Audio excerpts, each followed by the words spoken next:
What's going on, guys, and welcome back to Offbeat Motors and more, because I do camera stuff as well. If you remember, the last camera video that I did was on the Canon Eos Rebel T7 that I had picked up, and for the most part I think it's a good entry-level DSLR. I'll leave a link to that video up in the corner or down in the description below. Like most budget-friendly cameras on the market, it does have its limitations, and I no longer own the T7, just for clarity there. I had it for a while. It was great for when I had it, and then I decided to get rid of it.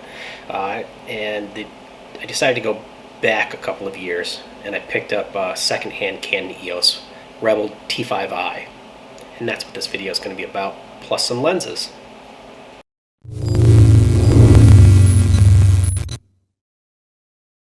Okay, so the T7 was announced in February 2018, and it went on sale, I know, here in the US right around April 2018, somewhere in that area. So why did I decide to get rid of the camera? That was relatively new because I bought it in 2019. So it was only out for like a year when I purchased it. So, but why did I decide to go back to a camera that was built or designed in 2013 and released? Well, like I said, the T7 is a good buy for those who are just getting into photography like I was, but you're not looking to really go broke. It's a relatively inexpensive camera, and you can get those kits with one lens or two lens, and I had a kit with two lens, and I got it for, I think it was like $400, something like that. I brought it from Nebraska Furniture Mart. Yeah, I think it was like $400 when I picked it up. It's a 24 megapixel. It's pretty decent. It's got the built-in Wi-Fi, so you can connect it directly to your phone, which is cool because you can then download the pictures from that you're taking with your camera directly to your phone, and then you can upload them to social media. That's providing you don't want to edit them or anything like that. You also get the ability to interchange the lenses, which is really cool with that camera, as opposed to like a point and shoot. You can't interchange your lenses. And it also gives you the ability to start learning how to use the manual mode and get off of that autofocus. With a point and shoot, I don't know if there's any point and shoots out there on the market that have manual modes. I could be wrong, but I haven't researched it, so don't hold me to that. I just know the one that I had before that was a point and shoot, you couldn't go to a manual mode and play with the settings for the ISO and the aperture and all that stuff. So now with the T7, you're limited to an ISO range of from 100 to 6400, with the ability to expand it up to about, I think it's 12,800.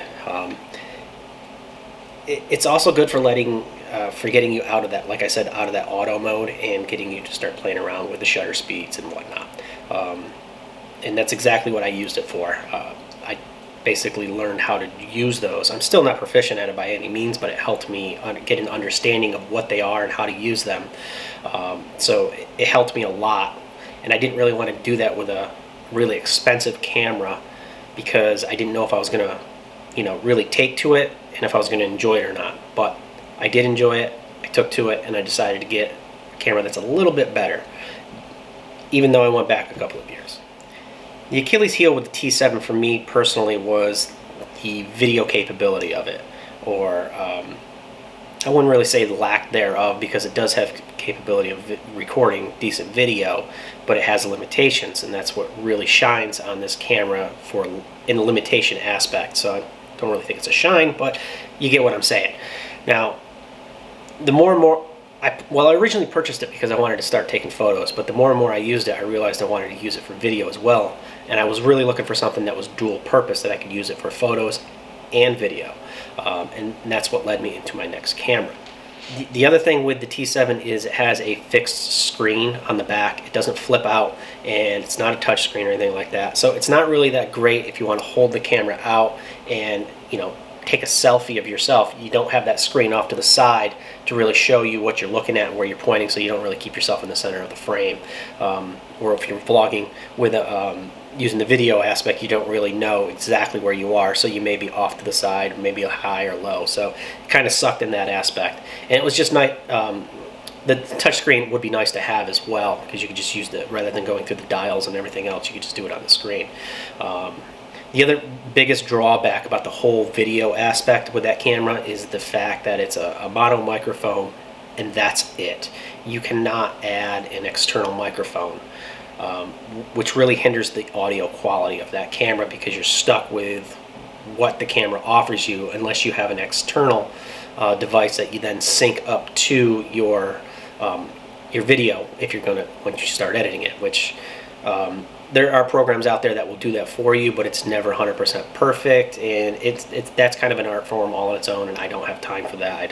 Haven't learned that aspect of it yet, so I kind of was looking for something that had the capability of adding a external microphone to the camera itself to record better audio within the camera. You're still going to be limited to the capability of the camera itself, but you can still get better quality by using an external mic.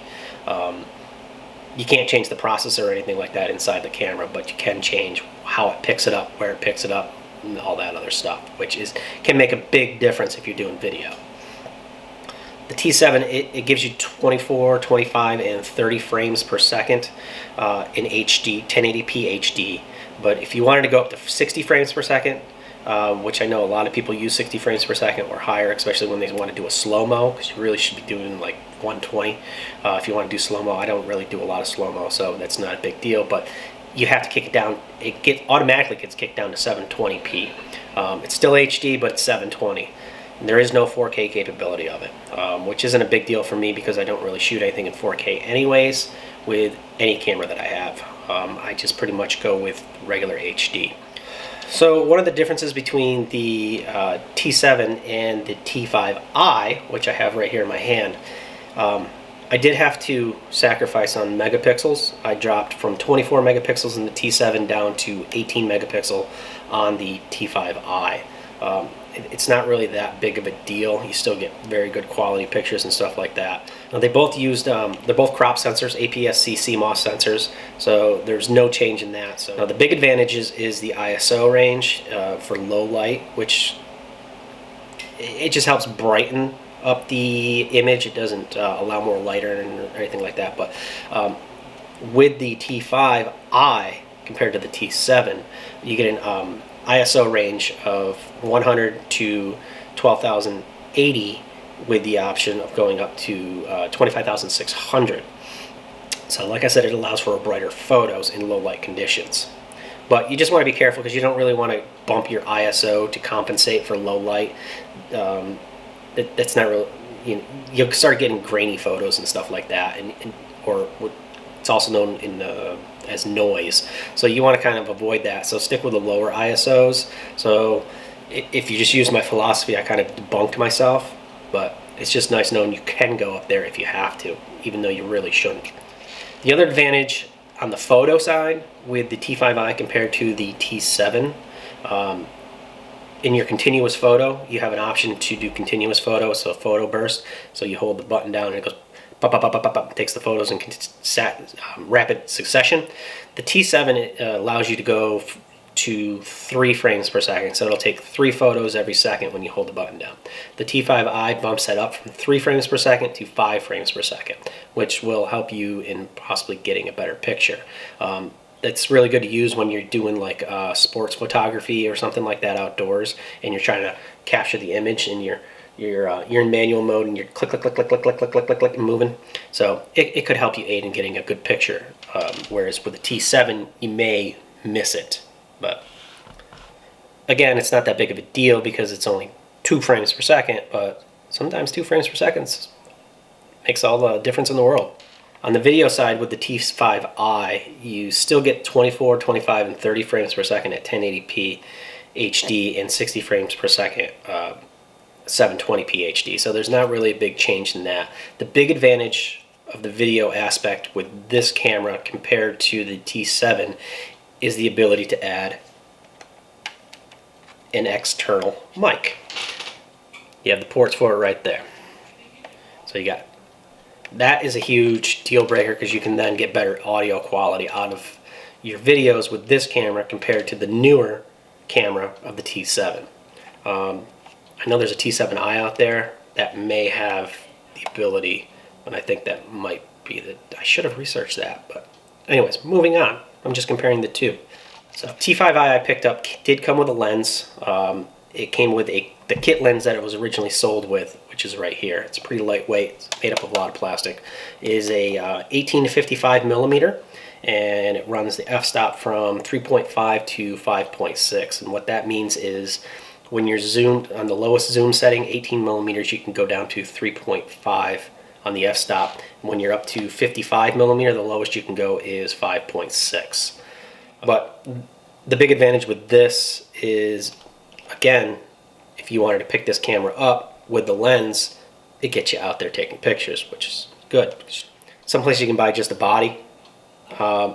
Look for one that comes with a lens, because the lens will get you out there and you don't have to worry about purchasing another lens.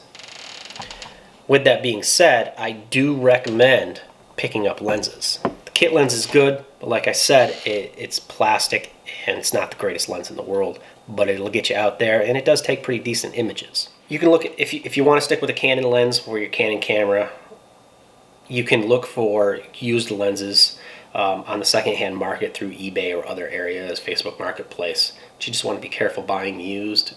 You want to make sure that whoever you're buying it from, and this is just what I like to do, make sure it comes with the original packaging, because a lot of times you'll find it does not come in the original packaging. But if you find it with the original packaging, it's usually a good indicator that somebody took care of it, because they cared enough to save the boxes for it. So that's kind of what I look for. That is usually, to me, a telltale sign. And when I purchased this came with the original boxing, so I knew it was well taken care of. Plus, I knew who I bought it off of. It was a coworker, which I'll get into that in a second. Now, lenses can be a very good investment, and like I said, I do recommend them. Higher quality lenses, as opposed to this, are going to give you better quality photos. And also, when you invest in a lens, you can then usually keep your lens when you trade up your camera body. So this is an EF mount. If you wanted to, like, I purchased a lens when I had the T7 that I actually still use with this, because it mounts this. It's the same mount, so you can keep your lens. So you invest in your lens and you keep your lens from camera to camera, and you just upgrade your body, which will do a world of difference all on its own. And if you do get a lens or a camera body that doesn't exactly take your EF mount, or if you want to buy a different lens that's not an EF, chances are you can find an adapter ring out there, or a speed booster, or whatever it may be, to mount that lens to this. Now, like I said, when I had the T7, I did pick up an additional lens. I bought a brand new lens, and keeping budget in mind, I picked up a Youngnuo, I think that's how you say it, Youngnuo lens. It's pretty compact, it's very lightweight, it's made of plastic. It was cheap. I actually got this off of eBay, and I think I spent $60 for it. But it's been a pretty decent lens. It does have autofocus or manual focus, so you can do either or. It is just a 50 millimeter lens, so you have no zoom or anything like that. But this particular lens, where it really shines is the background blur, also known as bokeh. It does really good in that aspect, especially for a cheap lens. It'll just be interesting to see how well this holds up for being a $60 brand new lens off of eBay, or not eBay, off of Amazon, as opposed to a kit lens, which even if you buy this kit lens on its own, which you can buy from Canon, this lens still costs more than this lens, but this is a zoom lens also. So now, because the T5i did come with its own zoom lens from 18 to 55 millimeters, I was also looking for something to go a little farther out, and I did find a lens to do that. And again, with budget in mind, I bought this. This is a Sigma lens. I bought this used off of eBay with the original packaging from the person who had it, and it came in and there was no scratches or anything. It was in really good condition. Trying to think of how much I paid for this. I think it was $60 to $70, I think, is what I paid for this as well. So you can find them out there. I actually really like this lens. It came with its own hood and everything.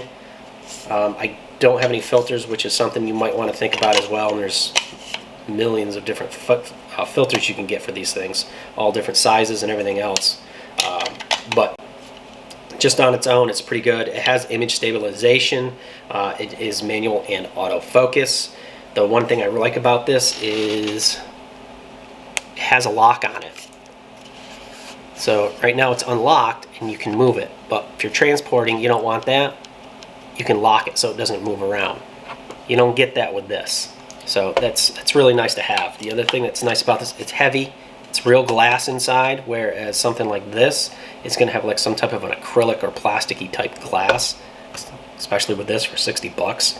And it has a metal ring on the back, which is really good for mounting it and stuff. It's not going to wear out and get all wobbly and stuff like that, whereas this is a plastic ring on the back, as you can see right there. So there's big differences there. And like I said, one of my biggest tips if you're buying used is to check and make sure it comes with the original packaging.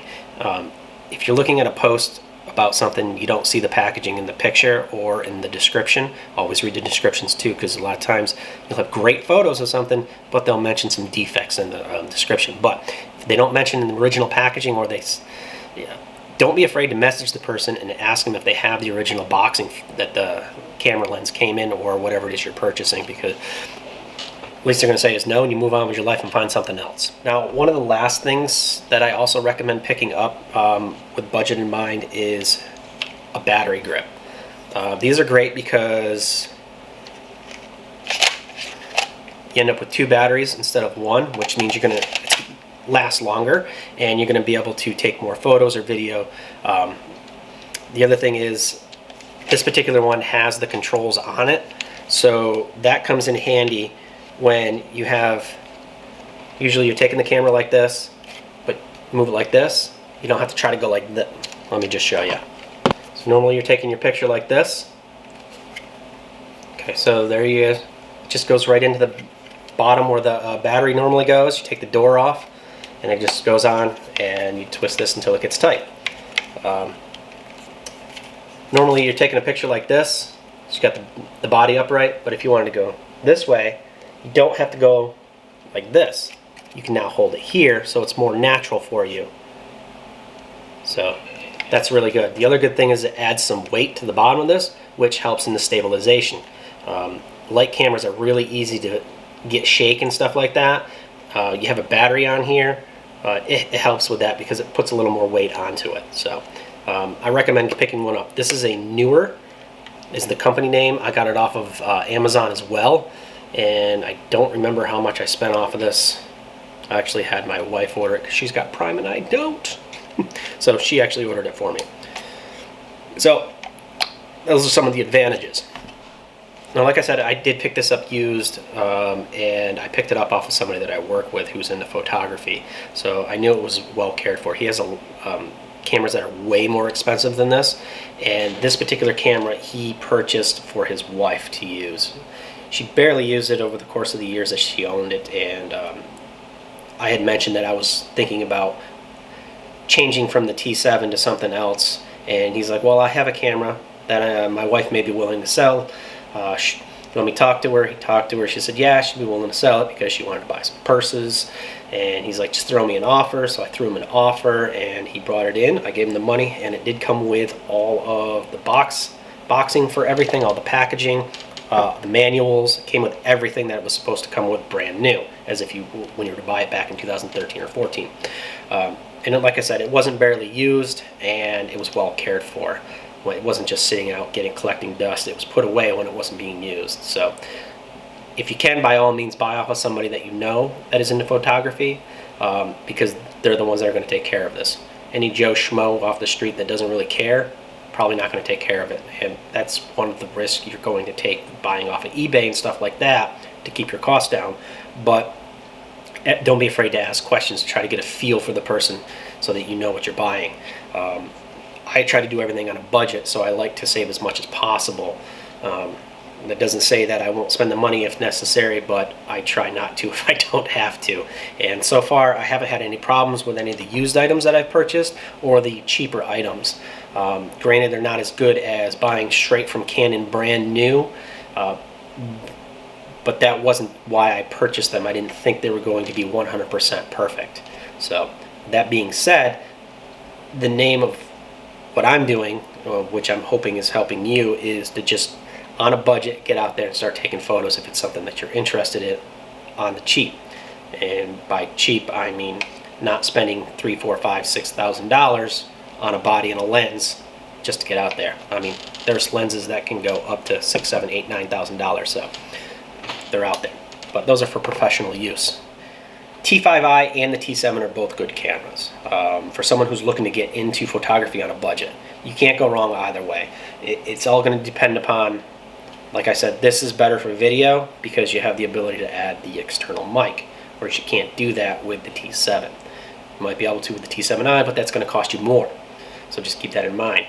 Go back a couple of years, get a little cheaper. Now, I did say I sold my T7. I sold it on eBay, and I sold it for just a few bucks less than what I actually paid for it brand new. And like I said, that came with the body and 2 lenses. So, and that was enough to pay for this. So I really wasn't out anything other than my initial cost to get the T7, which got me going. So from that point forward, I then tried, like I said, I basically got this for nothing after learning off of a $400 camera in the first place. So don't be afraid.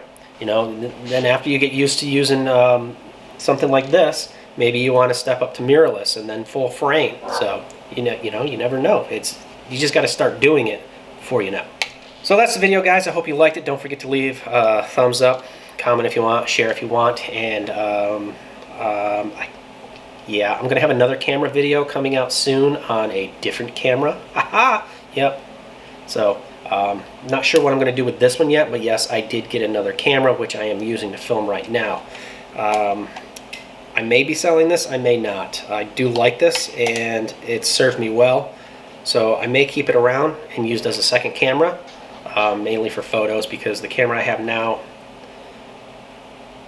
I haven't really explored the photo option with it yet, so I'm not sure how well it is, and I don't have any lenses for this new camera to fit it, so other than the one that it came with. So we'll see how that goes. So I'm probably going to be keeping this one around for a little bit. So just be on the lookout for my next video of another budget-friendly camera that I picked up that you can also pick up and get out there and start shooting photos. So thanks a lot, guys. Really appreciate you watching the video, and I'll catch you next time.